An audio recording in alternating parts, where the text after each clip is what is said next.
La question des violences sexuelles, c'est pas une question de femmes, c'est une question de notre humanité commune. Et à partir du moment où nous nous battons pour une cause juste, il n'y a aucune raison d'abandonner.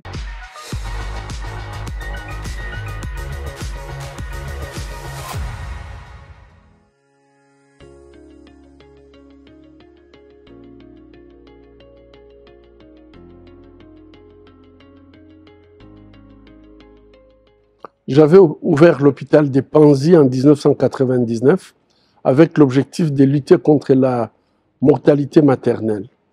Malheureusement, la première victime, la première personne que j'avais soignée à l'hôpital, elle n'était pas venue pour accoucher, elle était venue puisqu'elle était violée avec une extrême violence. Et donc, je croyais que c'était un cas isolé. Malheureusement, au bout de 3 mois, je vais me rendre compte que les femmes viennent à l'hôpital et racontent la même chose de viol avec une brutalité inouïe. Et donc, j'ai commencé à les prendre en charge puisque j'étais là.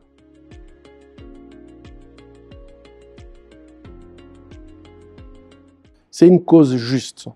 La question des violences sexuelles, c'est pas une question de femmes, c'est une question de notre humanité commune.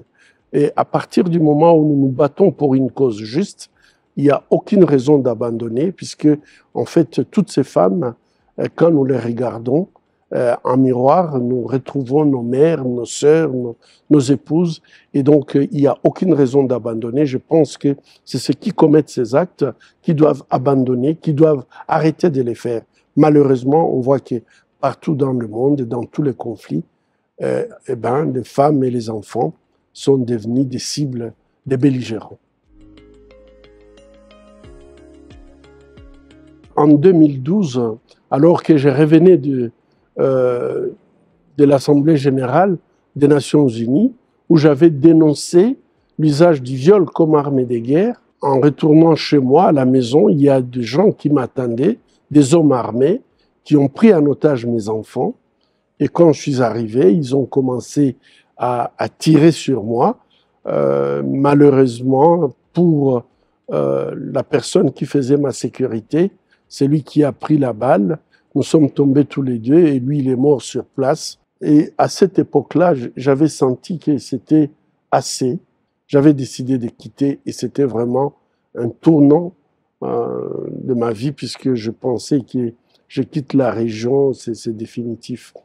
Mais là, ce qui va marquer ma vie, c'est que les femmes que je prenais en charge, elles ont décidé de commencer à vendre les fruits et les légumes devant l'hôpital tous les vendredis et les produits de vente, elles remettaient ça à l'hôpital pour qu'elles puissent constituer la somme permettant à ma famille de revenir à l'hôpital des Panzi. Ça, c'est quelque chose qui m'avait touché énormément. Je me suis senti dans l'obligation de répondre à leurs demandes. Et je suis revenu à Panzi, où j'ai trouvé une multitude, une foule qui m'attendait, des femmes. Elles ont dit, bon, mais désormais, on s'est organisé pour avoir tous les jours 25 femmes qui vont passer la nuit autour de votre maison pour assurer votre sécurité.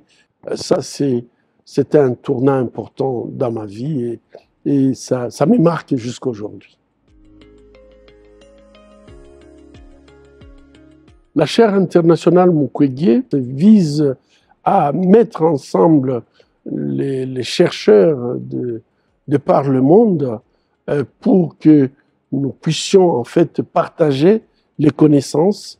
C'est essayer de récolter les expériences, les études, faire des recherches pour, en fait, mettre fin aux violences sexuelles dans les conflits, 2, pouvoir prendre en charge les victimes de violences sexuelles correctement sur le plan physique, sur le plan psychologique, sur le plan social, économique, et pouvoir défendre leurs droits, donc aussi sur le plan légal. Je pense que le plus important, c'est de pouvoir engager tout le monde, engager le maximum de personnes pour tout simplement pouvoir dire non aux violences sexuelles, pour comprendre que lorsque on détruit les enfants, on détruit les femmes, lorsque en fait, on transforme les corps des femmes en champs de bataille, nous sommes en train tout simplement de détruire notre propre humanité. À partir du moment où nous savons que nous devons nous battre pour protéger cette humanité commune, je crois que nous poursuivons le combat et nous croyons dans l'humanité.